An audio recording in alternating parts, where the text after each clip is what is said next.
and welcome to Here's the Thing with Robbie and Jose, where we explore relationships through a male and female perspective. With me, as always, is the lovely Robbie. Hello, Jose. How are you? I'm good. How are you doing? I'm well. Yeah? Enjoying the good weather? I am. It is a nice change. We're coming out of the blizzards, and Absolutely. It's nice outside for sure. Absolutely. So, today, I wanted to really get into this topic because this one, I feel like it's hard to describe, but yet everybody's going to know what it is. Okay. Right? So today we're going to be talking about chemistry versus compatibility. Okay. Right? It is hard to describe. Isn't it, though? It's like trying to describe like how water tastes. Like, what do you say? Like, I don't know. It just tastes like water. It's like, right. I get it. And everybody knows what it is, right? You can feel it, right? It's that, well, in chemistry, right? With chemistry, you can kind of feel it because you just jiving, right? You go on, let's say, a first date, or even after you've had like 3 or 4 dates, but you just jive with one another. You get one another. It feels like you've known each other for a long time. Yes, it does. Or from another world, maybe. Yes, Or like, I feel like I've known you from my past somehow. But you know, the thing about chemistry is that chemistry can be fickle. Because you can feel that immediate attraction to someone, but you don't know if it's, long lasting. Like, you don't know them that well. Right. Right? Because there's so many things that go into a relationship aside from the mutual attraction and the chemistry, that it's like you don't know your political views, religious, or all the important stuff. And way further down the line, let's say your views on how to raise children, right? And all that. Because in the beginning, you're just like, what their favorite foods are, and like maybe what their hobbies. But yeah, yes, they just like, what's your favorite color? It's purple. Oh, so it's mine too. And, very superficial, but again, there's a connection, right? So you feel it. So even though it's superficial, it's still a connection. It's not until later on down the line that we figure out, like, okay. Do you think some of that maybe is just the excitement of when you meet someone new? Like, you just get those feelings, regardless of, maybe if you don't feel anything at all, you'd know, but like, it's exciting to meet new people, the prospect of a possible relationship and things like that. Do you think some of that is just... Yeah, it's exciting. Yeah. It's exciting. It's almost like going on an adventure, right? Because you don't know this person. So part of the adventure is, we're going to get to know one another, right? We're going to explore. And then when you do find little nuggets that you agree on, like let's say you have a favorite movie and it's their favorite movie. Me too. You get so excited. Oh my gosh. Like you really, and it's so superficial. Yeah. But still, if you think about like the movies thing, there's like, who knows how many thousands of, whatever movies there are. Right. If you happen to find someone where they're like, this is my favorite movie and it's yours too. Yeah. That's amazing. It is because again, with me, I'm a movie lover. I love movies. But for me, if you really, when you're watching a movie and you lose yourself in that movie, you can kind of feel the emotions, and you can sometimes watch the same movie over and over and feel those same emotions. So again, you're making that connection because you're, I guess, assuming that they're feeling the same thing. And even if they didn't, they enjoyed the movie. Right. So they like it, maybe for different reasons, but they like it. Right. It kind of tells you a little bit about that person. So like my favorite movie is Silence of the Lambs. And that movie is so awesome. But my favorite rom-com. It's about a serial killer guy. So let's describe Silence of the Lambs for people that don't. If you haven't seen it, please go see it. There's this psychopathic, what is it? He's a psychologist and falls in love with the young FBI agent, because that's how I see the movie, because I'm looking at it through the lens of love. So it's two people that ordinarily wouldn't meet because one's a serial killer and the other it's like a meet cute and you're like, oh no, but like the point is like behind it is like I like the psychology of the movie. I like true crime, that kind of stuff. So it kind of tells you a little bit about my personality. And so if someone else says like, love this movie, and you say like, why? It's like, well, I just like all the intricacies of it and things like that. And I don't know. It's just something you can connect with. But. Absolutely. And again, that's a connection, but it's very superficial. Right. And it's not until later on that you start getting into the weeds, right? And then once you start getting into the weeds, that's when, for me, it feels like, okay, so you're really attracted to this person, but then all of a sudden they do something that you don't like. And so you have that instant like, in your mind, and you process this in your mind, and you think to yourself, am I going to be able to handle this long term? Well, I guess it depends on that point, like how much you like that person and what the thing that they're doing is. Right. Because some things you may be like, okay, like that's not that big of a deal. But, you know, it made me think of, I read something, this was like 15 years ago. I don't remember where I read it or whatever, but it was saying that every relationship, it has to do with like your pheromones, that lovey-dovey honeymoon phase lasts for 3 months almost exactly. And then after that, everything like dwindles down. So it's after 3 months, then you know if you're going to be making something long-term with this person or not. It's something to do with the pheromones or whatever, which makes sense because when I think back, it's like, you know, shorter relationships I've had, it seems like it's 3 months almost to the day. It's crazy. And it's like, then you're like, I don't really like this person anymore or whatever. But guys tend to have a different gauge for that. Well, we're not going to get into it. okay. We're not going to get into that because sometimes guys will, like, you know, and I'm referring more to intimacy. Yeah. Like after intimacy, it's like, because, and that's part of chemistry. So it's actually a good segue into it because, again, when you're having chemistry, you're attracted to one another. And let's just say you get intimate early on, or even if you don't, even if you wait a little while, but you get intimate. And then afterwards, that's the real test of whether or not you're compatible. If you want to hang out with her afterwards. Right. Is it always the first time, or let's say that you are intimate the first time and you have a couple more times and then you feel that? Is it always after the first time? Well, here's for a guy, right? Okay. So the first time, it's usually when you're going to figure it out. And this is why.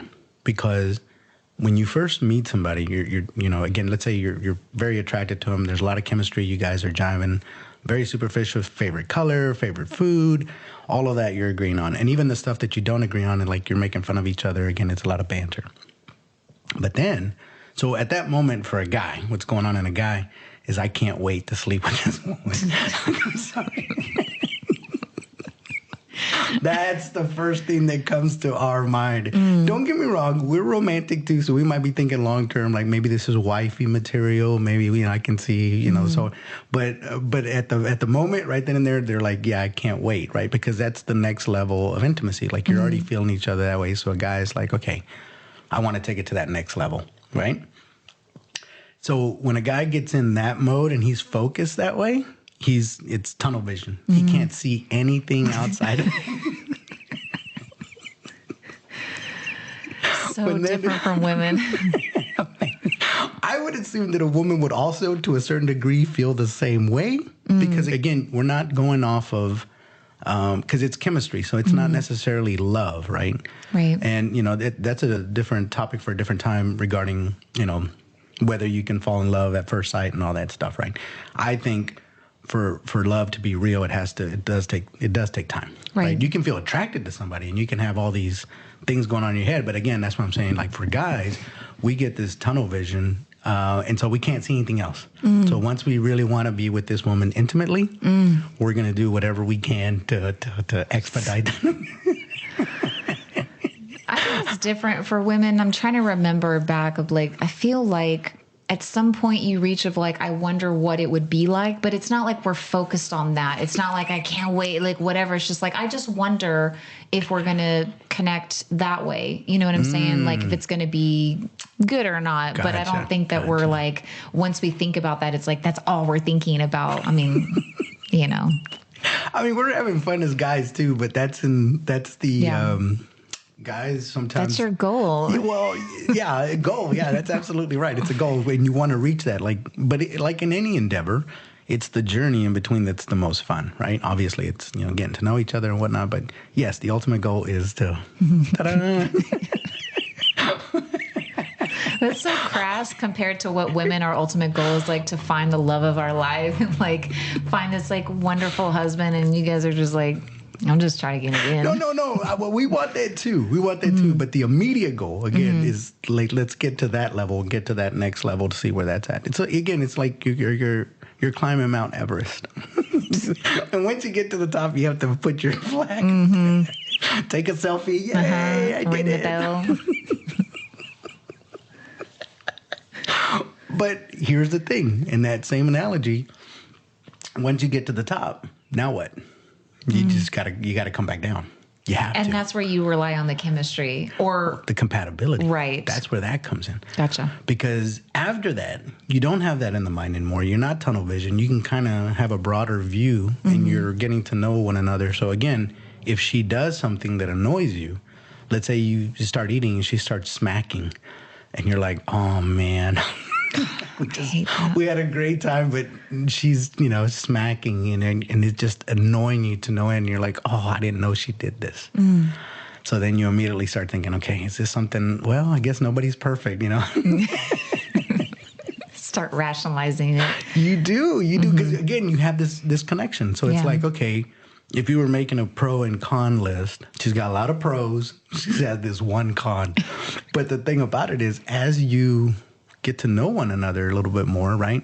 That pro and con list starts to grow. The pro's already there, but then you start getting more and more cons here and there. Maybe. That's where the compatibility comes in. Again, let's say she's a messy person. So like she has clothes all over the place and you're a little more tidy. You go over to her place and you're like, oh, what? Yeah. Here's another con. Let's put that on the do not like list. So you're making this list in your head and then you're weighing out the options of, is she worth it? Do I connect with her enough to look past these things? Yeah. Well, okay. So, going back to the analogy is after you've been intimate. So let's say you're hanging out again. Let's say she starts smacking. But then at that point, you might want to have a deeper conversation, right? For guys, we sometimes get afraid that, well, if we reveal too much of ourselves, and I'm sure women feel the same way, if I reveal too much of myself, they might not like me. So a superficial level, you guys are clicking. So you're like, okay, this is great. But if he really feels, or excuse me, from a guy's point of view, right? They're like, if I tell her exactly how I feel about things, she might not like me. She might not like this and that and the other. So until we get to the top of Everest, we're going to continue putting our best foot forward, right? Because we're trying to get up to Everest. Once we get to Everest, it's like, okay. Then you're like, I don't have to pretend to be a good person anymore. I can be myself finally. I could start to burp and fart and everything else. Yay! And clip my toenails and no. I'm kidding. But no, the pressure is off. It's almost to a certain degree from a guy's perspective, if she slept with me, then she already likes me. So now it's a different level of getting to know one another. Because I hate to put it this way, but it's a hurdle that you've overcome.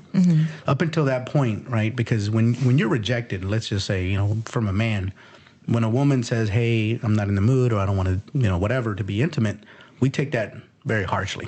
I mean, I don't know if it works the other way around too, but again, even if you've been married for a while. And that's the hard part about that because it's so unfair. Like when we say that, I mean, I can't speak for every time, but it has nothing to do with you guys, but you take it so personal. And how do we? I know. It's not fair. Because guys, and this is where we struggle.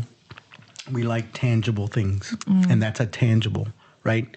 At least maybe this is my love language. I don't know, but if somebody says that they love me, but don't really show it, right? Then I'm like, but again, how do you show it? Like, and I've had the opposite, right? I've told people, my partners at the time, I love you, but it's like, how do you show it? And so for guys, most of the time, we try to get you guys stuff, right? We'll buy you this or buy you that or take you out to dinner because we think that's a tangible thing. Right. Where maybe and I don't know, you tell me how women would want love to be proven to them.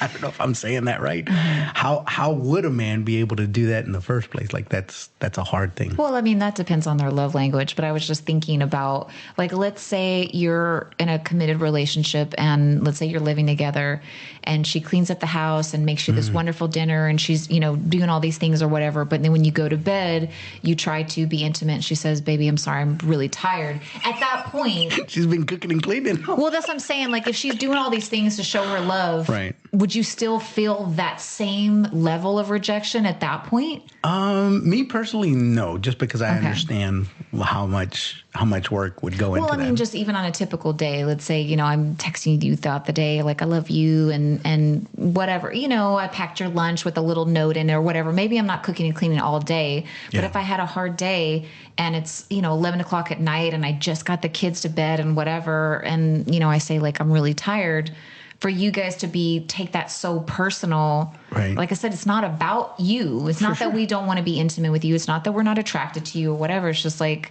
it's the same thing I'm sure with guys, like sometimes where you have certain issues, if there's a lot going on in your life, right? Yeah. Most women can understand that.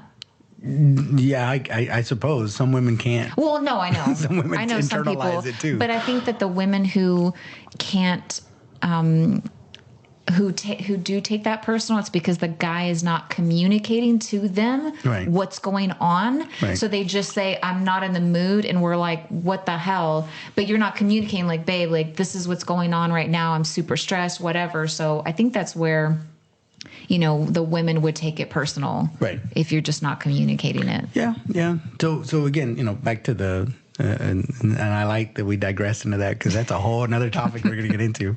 But back to that analogy again. So you've overcome that. So the guy at that point probably feels she likes me, or else obviously she wouldn't have been intimate with me if she didn't. Which is not always the case. Well, I'm telling you from a guy's perspective.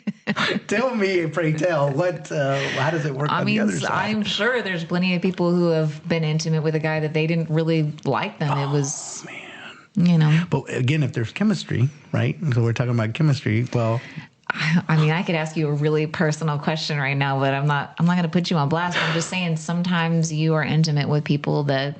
Yeah, no, I get that, right? So there is sometimes just the urge to, women and men, we're human. So it doesn't have anything to do with chemistry at that point. Right, at that point. But we're talking about a situation where, again, there's a lot of chemistry and then you're really attracted to her. So you really want to, climb Mount Everest. So you reach the top of Mount Everest, and then after that, you start noticing all of the things that you don't like about her, and then you're like, okay, this isn't going to work long term. I got what I wanted. No.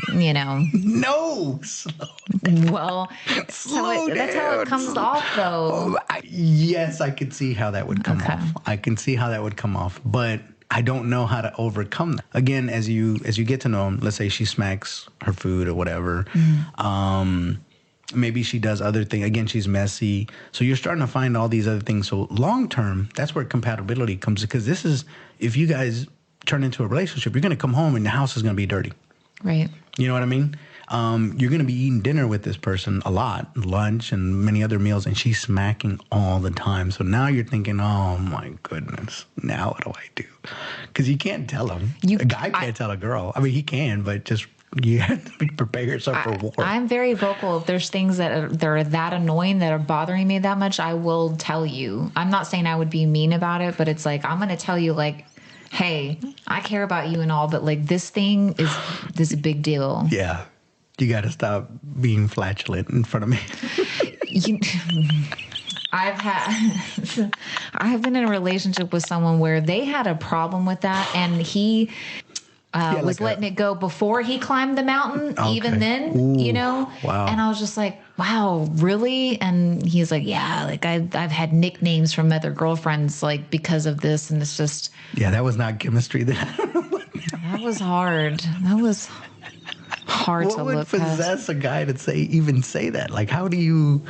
I guess he was totally fine with his problem, but there was no, No, he wasn't trying to be coy about it or whatever. You're just letting him rip. Yeah. Yeah, I couldn't be around everywhere. Yeah, I couldn't be around a dude like that. I mean, I guess I just can't. I just couldn't. I'm sorry. And I'm a dude. But this just shows how women are, because even then I still was trying to like make it work. This is what women do. We overlook a lot of things, and you guys don't give us enough credit. I could tell you from a guy's perspective, if a woman was flatulent in front of us, at least for me anyways, and that happened early on or even before, that would kill the vibe completely for me. I don't care how much chemistry. I'm not saying it doesn't affect it. I'm just saying that women will overlook a lot of things that guys can't. So there is a double standard there for sure. Yeah, I mean, well, you guys are more patient when it comes to that. That's true. Guys just don't have that, right? Mm-hmm. So that's when the compatibility comes in, mm-hmm. right? Because again, you're thinking long term. So I can see how how women would interpret that, like, oh, he got what he wanted, and that's it. Now he's ready. But right. that's another topic altogether. So if you're saying that after that they start looking for the flaws, right? But no, they don't look for the flaws. They just happen to pop up. Okay, but let's say that you go on a few dates, you're really driving, you do climb the mountain, and then immediately after, you never call her again. Are we supposed to interpret that as you saw all the flaws before, but you still wanted to get to the top of the mountain? That's a hard one, because I don't know that I've ever had that happen, because again, we weren't having all that chemistry or whatever. I mean, we're having a good date, right? We're having a good time. Yeah. But I'm just saying, how can you tell if you're compatible or not? Or do they already know before they do that you're not compatible, but they still got to reach that goal and then they're gone? So here's the thing. And this is also, I hate to say it. I really hate to say it. But when you're intimate, if let's say, again, you're having chemistry and then you actually become intimate and the intimate part isn't good. Yeah. At all, like nothing, then yeah, because that's for a guy, long term. I don't care how great a person she is. If that is not good, then you're just like, I can't. Yeah, women can overlook that. We can. If there's a lot there, and that one part is not great, we can try to overlook that. For a guy, no, we unfortunately cannot, unless and this is very superficial, but I'm just, unfortunately this is just the way it is.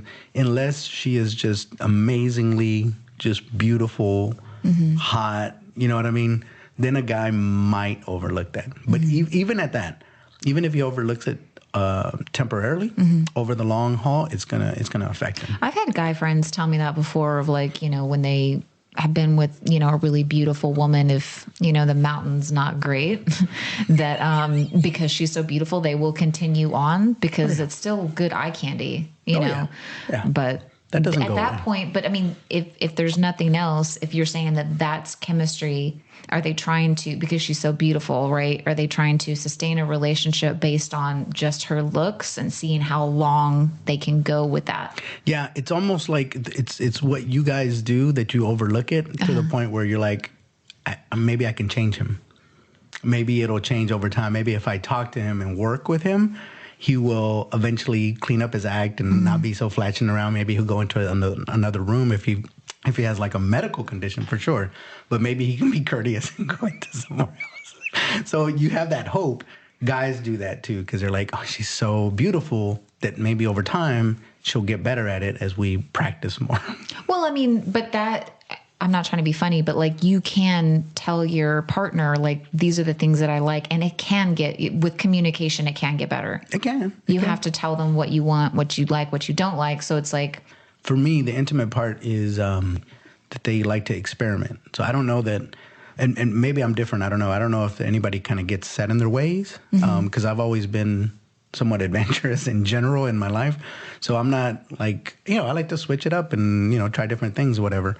But I think like hard habits like smacking or, some of those other things, I think because they've been doing it for years that way, it's a harder hurdle to overcome because that's just the way they are. Let's say they burp out loud. They think it's funny and they just do it.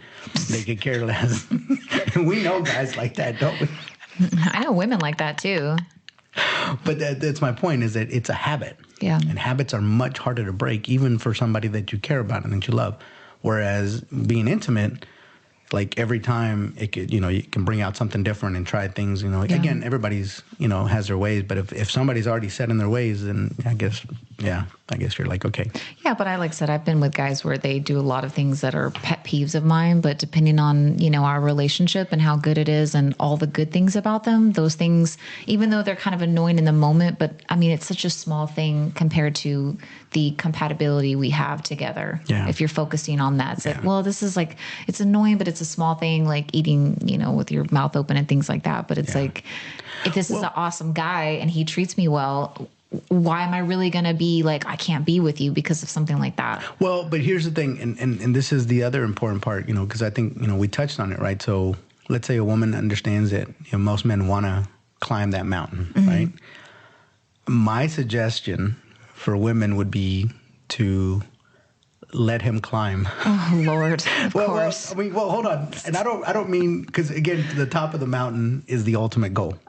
But I'm just talking about the climb up. Okay. So he has to put in the work. In that analogy, let him climb. Let him keep on climbing. Okay. Because if you bring the mountain down and you're like, okay, you can, or you get one of those little you can airlifts. Get to checkpoint 1 and checkpoint 2.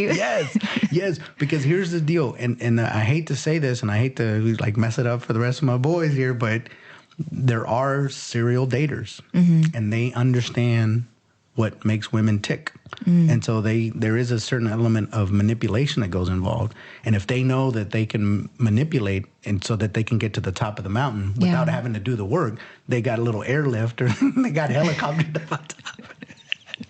They're still at the top of the mountain, mind you, but they didn't do the work to get up there. So my suggestion is, whenever possible, especially for a woman, if you're feeling chemistry with a guy, make him climb. Let him put in the work, because if you don't and he reaches the top of that mountain too soon, man, you're running. Because again, there's so many other elements that go into a relationship that now again, if you want to have fun. Because women sometimes just want to have fun too. It's a fling. Right. Let's say they just got out of a marriage or whatever. We both understand what the point is, and then it's okay. But I don't feel like it's right for men to know that this particular woman is looking for something serious, long-term, whatever, and they're still manipulating them. That's the part. Right. It's like, I don't know how you have that conversation where you can discuss like, hey, what is it that you're wanting out of this? Right. That would be a hard discussion to have, but yeah, I mean, like me personally, no man is going to be getting on the mountain too soon for me, but I'm not saying it's right or wrong either way. It's my opinion, but I fear for that, because it's like, I know that that's what guys' ultimate goal is. And my fear is like, if I let them climb too soon, then I won't even be able to see where it could possibly go, because sometimes they can just be, I'm out, so that's happens. My fear. It happens quite a bit. But sometimes it's genuine. Again, there's chemistry, and then something happens after they get intimate and it's over. But you just don't know, especially for men, again, because the goal is to get to the top of the mountain. Yeah. Some guys will perfect the technique of how to get there faster without having to do the work. Now, if you make them do the work, that's when the competitive. So those little things, those little chinks in the armor will come out a lot sooner if you make them climb, right? Because the chemistry's there, you want to, but you decide, okay, we're going to hold off. We're not going to get intimate. We're going to give it a little more time. Then you start again, you go over to her place, you see it's dirty, and you're like, okay, this is horrible. Again, she starts smacking. It's just like, okay, now he starts thinking about it too. Yeah. His colors will come out as well.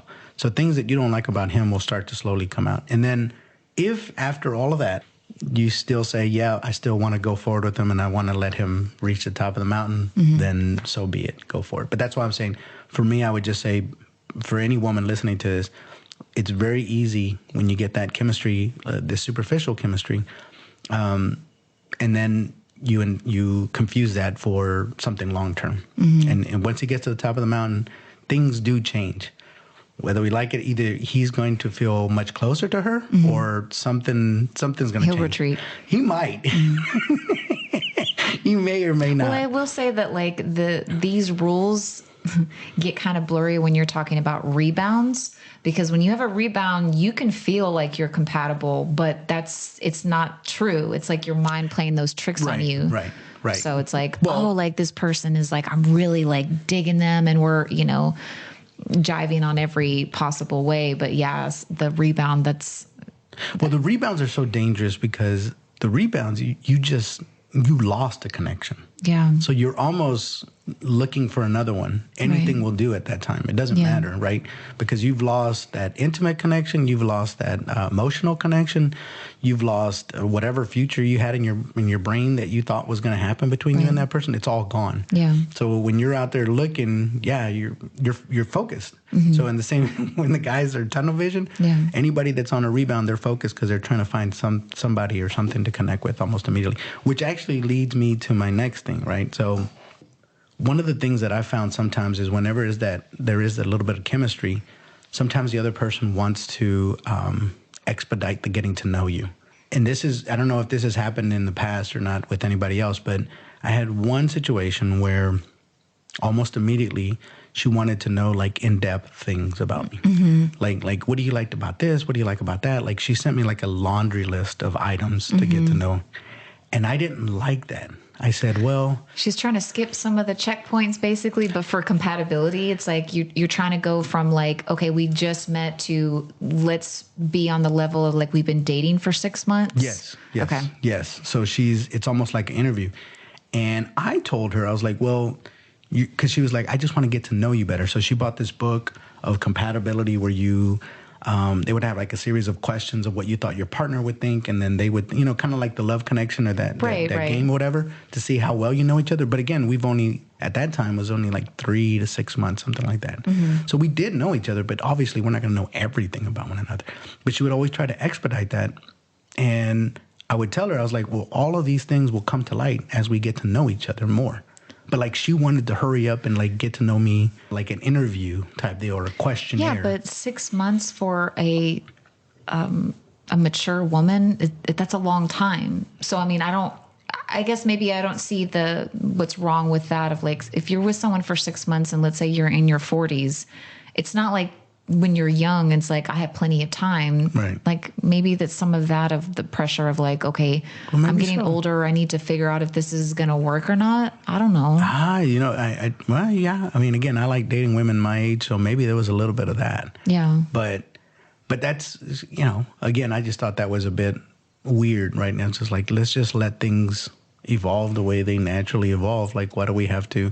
But you absolutely, now that I think about it. Yeah, I don't think it's weird for a mature woman to be like that after. Yeah, because now that I think about it, the older women the women my age anyways, they do tend to right out the gate, they'll ask me some hard questions. Yeah. Like, do you believe in Jesus? What do you want other kids? Like, when's your last relationship? I mean, they go straight. Yeah, I don't think it's that weird. Coming from a woman, I can tell you that if we're, getting mature in our age and we're like tired of like messing around, it's just like, yeah, I want to know for sure. Maybe not the first date or anything like that, but I mean, like after 6 months, I would like to say I would know if this is going to be long-term or not. So to me, what your example is, I don't think it's that weird. Yeah. But I can see why you would think that from a guy's perspective. Yeah. But so now, if again, so I know we've been talking about chemistry a lot, but now compatibility, right? So compatibility is to me a little bit different, right? So compatibility is that long-term stuff.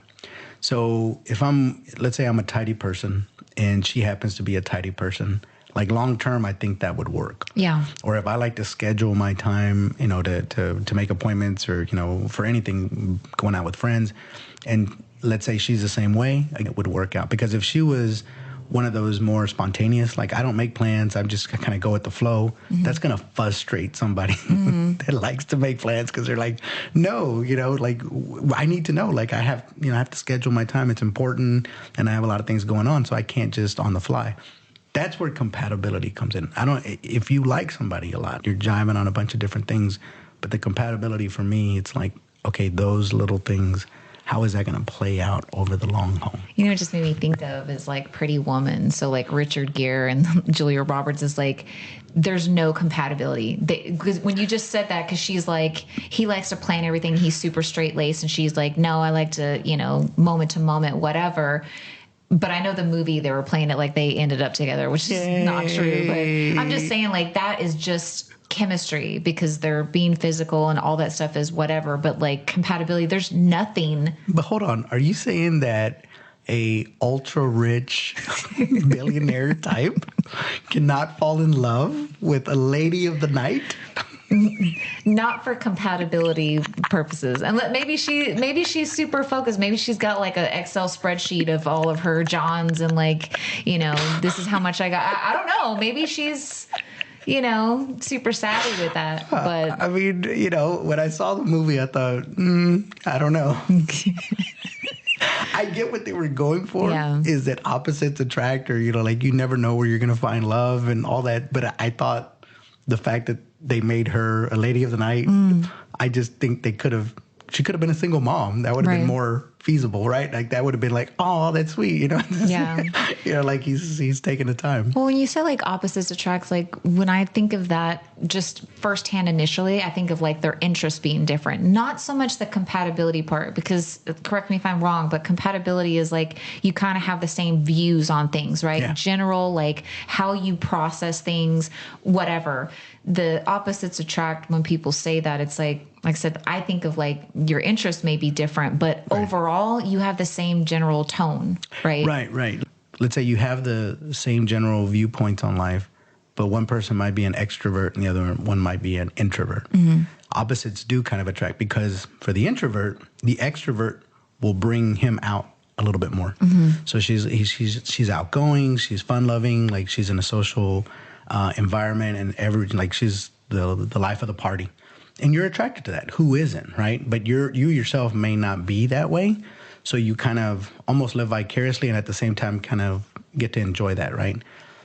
Now, where it becomes a problem is as time goes on, you have the same viewpoints, but let's say she wants to go out more and you want to stay in because at your core, you're an introvert.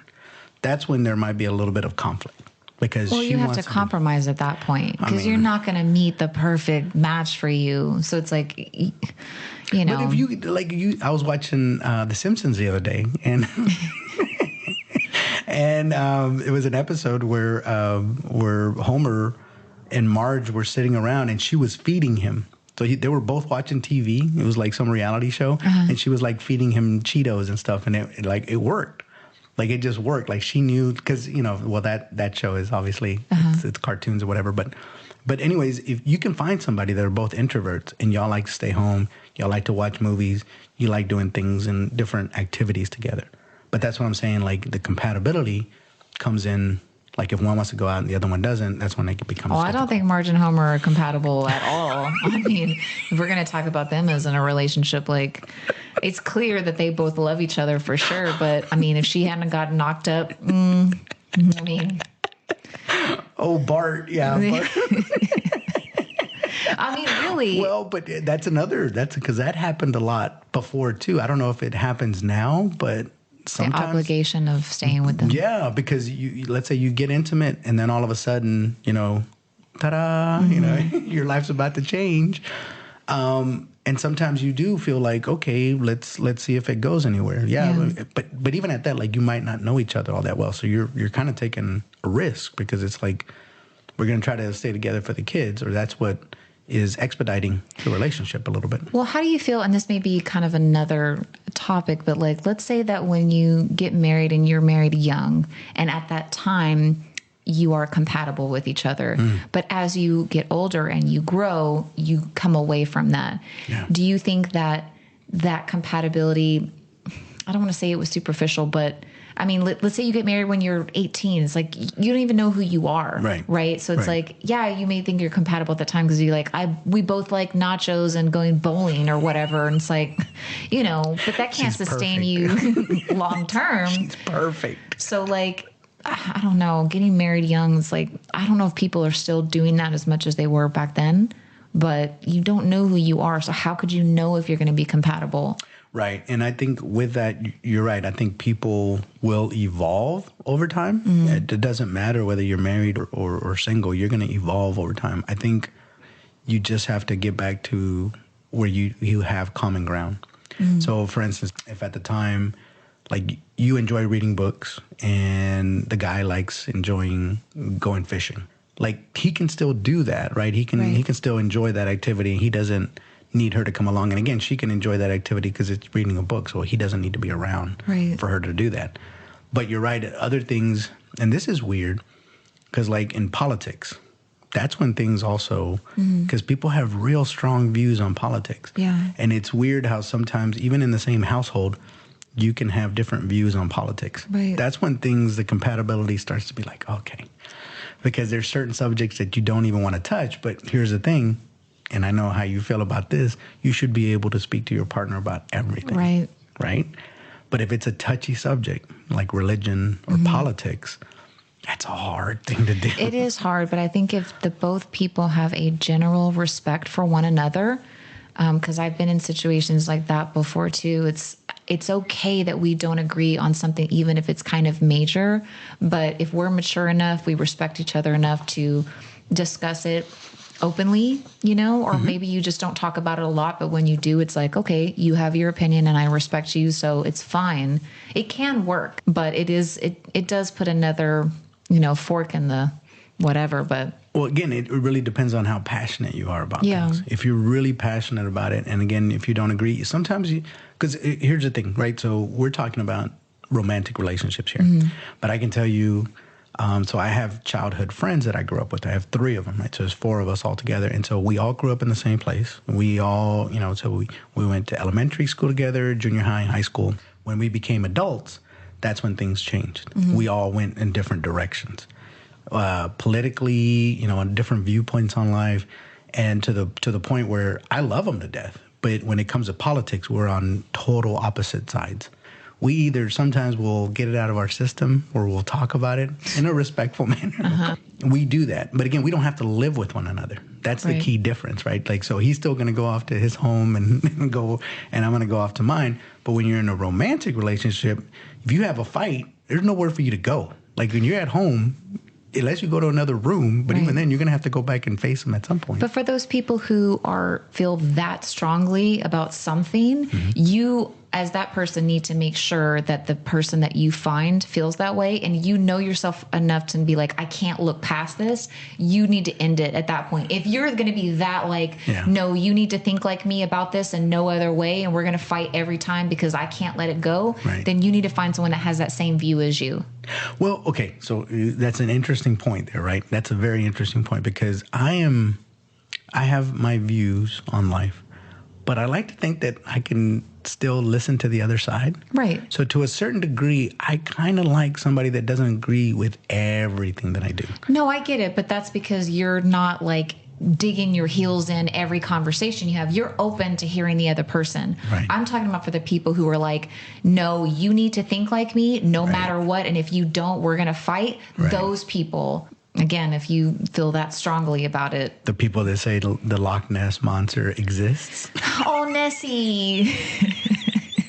And you can't convince them She's that they don't exist. And you're like, it doesn't exist. And they're like, it does exist. And they're so passionate about it. Yeah. Or Bigfoot. Because there's other fanatics out there that think that Bigfoot really does exist. I don't know if I would be in a relationship with someone who thought that Bigfoot was real.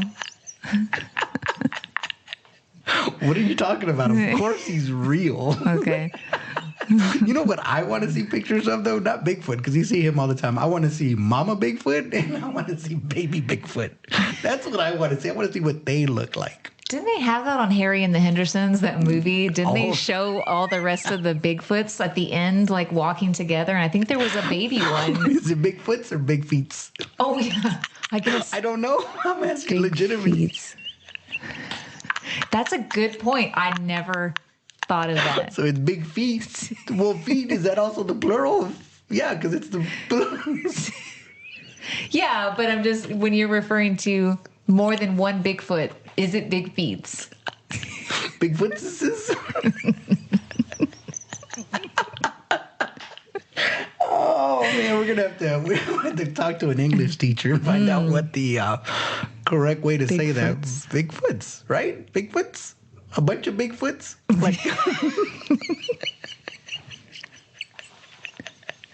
If there's a crowd of Bigfoots, or there's one Bigfoot and then another one comes, now they're Bigfoots.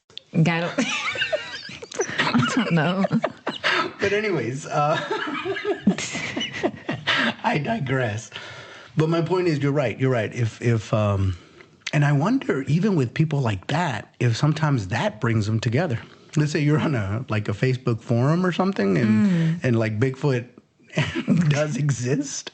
And, you meet them online and they're like, yeah, of course he exists. I saw him here and there's an imprint and blah, blah, blah. And then like that brings you together. Sometimes common hobbies or beliefs. Yeah. Well, of course. Yeah. I mean, that's where you're talking about the compatibility part. It's like, maybe I'm sure there's a group for big feets and maybe you could find love there. Well, I think, nowadays it's hard to meet somebody organically, right? There's so much online dating and whatnot. Yeah. I think if people got back to hobbies and groups and things like that, and I'm not talking about tribalness or anything like that, but I'm talking about like interest, right? If you like birding or again, bowling, or if you like whatever, if you meet somebody that way, I think you got a better chance, right? Especially if it's a hobby that you really, really enjoy doing. Well, even for online dating, there's a section for hobbies, right? Or interests, whatever. There is, but okay. But I'm just saying, like, if you were scrolling through, and let's say you love big feets, and you're scrolling through and you see this pretty girl, and she's like, I love big feet. And she's got a big foot. Yeah. And then, like, you're automatically, maybe that would spark something, and you're like, okay, I like the way she looks, and we both have this interest. Yeah. Which is, again, the chemistry thing, right? So they do match you up when you're online dating. They send you matches. Mm-hmm, they recommend that you put as many interests as you really do have so that they can match you with appropriate people. Mm-hmm. But the problem is sometimes it might be an interest, but just a general interest. So like if you like taking very mild hikes, and then because it doesn't like give you the level of hike. It's just like you enjoy hiking, but then you meet somebody that's like an avid. Isn't hiking just walking? Why do people say hiking? It's just walking. I never understood that. Why do they call it soccer? Isn't it just kicking a ball? No, that's different. There's a game, but hiking is just walking. But I think it's the terrain, right? Because you can't hike on like pavement. You have to hike in nature. I think that's the key difference. Okay, there. So can't you say walking in nature? You can, or you can say like hiking. But here's the thing. So hikes, they range. Like there's really difficult hikes, and then there's like really mild ones where you're just going down a trail and so forth. And then there's other ones where like it's steep incline. And if you meet somebody that's like way into that, it's hard because it's like, well, I just wanted to take a walk through the trail. And she's like, no, we got to go to this. It's hard. There's a lot of, ups and downs and rocks and things that you have to navigate. And I'm like, oh, okay. So that's what I'm saying. It's hard. If you were in a group, let's say you were like hiking for beginners or something like that, then you would be on the same level as that person. Because here's the thing, and I see this from women a lot too, and maybe they like it, maybe they don't, but they're like, I'm into sports, and I'm into this, and I'm into that. And most of these things, it's like and maybe they are fanatics, but sometimes they're not as into it as a guy. They like watching a football game, but maybe they're not like totally, and they know their names and like their stats and where they came from and all this other stuff. So what would you say? You're like, if that was your interest, you'd be like, I kind of like football, like I like it lightly. How do you say, I guess you would say you were an avid sports fan or something if you were really into it. But I mean, if I put on my profile, like I like baseball, and then they meet me and they're like, well, I mean, I do like baseball, but I mean, like, I don't want to go to like every game. Right. Exactly.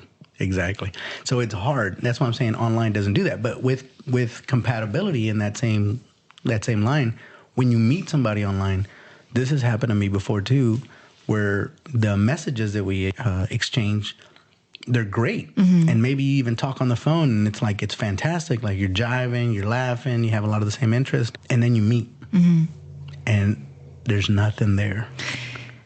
I have a theory on that. Do you think that is just like a pheromone thing? They talk about how like some people, their scent is like, you won't be attracted to their scent. So if you're jiving like that through non-contact communication or whatever, right? Do you think it's just, back to like an animalistic kind of thing? You just don't care for their scent and it's like in your subconscious or something? You might be onto something like that because I'm big on smell. I'm big on smell. But even if you weren't, I think that pheromones and stuff like that, you're not aware of it. Yeah, it's you're not unconscious about it. Yeah, you're not thinking about that when you meet them. So it's like, I don't know. I feel like, I mean, because let's say that even their pictures, they look exactly how they do. Right. You found them attractive on their photos. Right. You're conversing well and everything like that. And you meet them and it's just like nothingness. If you're clicking like that over the phone and then you meet them, if you can't put your finger on it, you can't, like, there's something that I don't want to be with them and I can't put my finger on what it is. I feel like that's when it's like. You know what I read the other day? What? Sorry that I'm thinking about this. But I read that everybody with blue eyes has the same ancestor. It was one guy or girl, I can't remember, and he mutated with blue eyes. And every person with blue eyes came from that one person. So if I'm with someone with blue eyes, that means I'm with a relative? Yes. Oh my God. Yeah. I wish you hadn't have told me that. My whole family has blue eyes. So it's like... Now listen, this is what came up on the internet, but I thought that was fascinating because I thought to myself, wow, yeah, like... Some like a mutant? There's some incestuous... Was there no colored eyes in the beginning? It was just everybody... Brown. Everybody was brown. Everybody had brown. And then over time, they mutated into green and blue. And then the different, even the different shades of blue and green and whatnot. Actually, the green, they had more. So there was quite a few that mutated at the same time. But the one with blue eyes, it was just one guy. So the blue-eyed guy, did he mate with a green-eyed girl, or? I don't know, but it was a strong gene, and as he mated, he had more blue-eyed babies, and they started interacting with other blue-eyed or brown-eyed everybody, and they started mingling. But if you have blue eyes, you come from the same distance. Now, this is hundreds of thousands. I understand. So it wasn't like or else I would have been grown with like a hand sticking out of my head or something. But I found that interesting that anybody with blue eyes, that's you all have the same common ancestor. So what about other like defects that are like good, like dimples, right? Like dimples are super. That was a defect. Well, it's supposed to be. It's a defect in your structure of your Get out of here. Yeah. What are you talking about? How is that? Because if you're thinking about the perfect symmetrical everything face, Yeah. They consider that a defect. However, people like it. My point is that people like colored eyes. Oh, yeah. It's a defect, mutation, whatever. It's not supposed to be that, right. But people really like it. People really like dimples, but that's something, I don't know how it... Well, this is how it works. Right? So when over time, it's a mutation, right? If you look at it that way. And I'm sure like hair color and all that was also mutated. But as soon as it came out, either one of two things happened, because I'm sure there was tons of mutations out there. But as soon as it came out, humanity decided what they liked and what they didn't. So if it's something different, it's going to be more interesting. Right, or like, I really like people. So they didn't see it as a defect. They just saw it as like, ooh, this is different and I like it, right? Right, that's what I'm saying. Like, I'm not saying like we look at it as a defect because I really like dimples. They're super cute. But I'm just saying in the realm of that kind of thing, it's like we weren't all meant to have dimples because it's such a rare thing, right? So it's the same thing with colored eyes. The majority of people have brown eyes, right? So like, it's going to be more attractive because it's just something different. So anyways, I just wanted to throw that out there because maybe that's what's it. So you're like, ooh, he looks like he could be a distant relative, so maybe that shouldn't mess with. But it's interesting because again, like even attraction, and I know we've digressed a little bit, but I have found myself that sometimes I'm attracted to people that look completely different than me. Right. So they might have different color than me, different eye, different skin tone, whatever. And it's just like, I don't know why, but I'm attracted to that. That's not saying like you see those couples where they look, and I don't mean to say this, but they look like their brother and sister because they look so much alike. It's like the girl and guy version, right? So like those people, do you think that in their subconscious mind, they're attracted to someone who looks basically exactly like them? And then you see the couples where you're like, they're totally the opposites. Yeah. And it's just like, I'm looking for something that's completely different from me. I think, and again, I know we're completely off topic, but if you were to start a civilization, right, a brand new civilization, you would need X amount of women and X amount of men. You would need more women than men in order for it to, without it becoming a problem with like the defects, whatever. So it's genes. And I think when people look the same, it might be a situation where they're propagating the same. So it's like we need to continue this gene forward. And then when people of opposite traits. I think it's the opposite. It's saying, okay, we've kind of exhausted all this type of trait, so we need to find new DNA to interact with, right, and make it stronger, or whatever the case may be. So in the realm of compatibility, do you think that also too, let's say you're talking about that, right? That some people are specifically looking for people who are the opposites of them. Do you think that? Yeah, and I like where you're going, because that's now I'm thinking about it. So here's the thing. You can have children with certain people, and you wanted to have children with them, but then you're just not compatible when it comes to everything outside of that. And then like, let's say you have children with somebody, and you're glad you have those children, you love them and this, that, and the other, but you guys just didn't, everything outside of that just didn't work. So you're like great parents, but relationship-wise. Correct. And then they get a divorce and they find somebody that they're compatible with. They don't have any children, but they're able to live out the rest of their lives together. I would say that happens a lot. Right? So maybe it's genetic to a certain degree with the chemistry, that like you're attracted to them because, again, there's something inside of you in your DNA hardwired to like this type of person. But everything outside of that, it's going to be different. Right. Didn't we talk about that before when you were talking about in our reptilian brains where men look for women with wider hips? They look at that as like, okay, you can bear my children, blah, blah, blah. So like, are you saying that those people, it's just the chemistry thing? You're looking at, okay, I could be with them long term. I think they'd be a good mother, blah, blah, blah. And then, but do you not realize that you're not compatible that way until after the kids come? I think so. Okay. I think so, because, and you know, from what I've read, obviously, and I don't know that women do this consciously or not, but again, obviously, women are the ones that choose men. So whatever our civilization turns out to look like, it's because of women, because they choose. Oh, trying to put the blame on us. I see. They chose, but here's the thing, right? So women, and we like that because you guys are way smarter than us. And what that means is, if you see a guy that maybe is not, 6 foot tall and got broad shoulders and chiseled and all that, which before, that's what you needed when you were out in the wild. You needed a big, strong man, so you want to keep on doing that. But this individual, he's not like that. But he's a genius. Like he's like advancing science and medical or technology or whatever. Like you want to breed with that guy because that guy's going to make the human race better. He's smart. He's not. So what you look for will evolve over time, right? And even I think even humans, what I would find attractive in a woman when I was 20 is different than what I find attractive in a woman when I'm 40. Something's still there, but it's different. It's much different, especially after I've been exposed to more women. I'm like, okay, I like this, and I didn't know that I liked this, and I don't like this, and I thought I wanted that, but I don't want that. So it's almost like the more interactions that you have with people. That's why I don't, when there's, if you look at it from you failed a relationship, it wasn't really a failed relationship. And you could choose to look at it that way, but you can also choose to look at it in the sense that I know now what I do and do not like. As a person, I've grown, and I can eliminate the things that I don't like. And when I see those traits pop up again in the next guy, I know to steer clear because I know I don't like. And whenever you find traits that you're like, hey, I didn't know I like this, you can gravitate more towards those types of men or women, if you're a guy. But there's so much to unpack with this. You're right. It is hard to define and whatnot. It was as always a great conversation, but I think we could definitely touch on this subject at a later time again. For sure. As always, thank you. Thank you. Appreciate it. Bye, guys. Bye.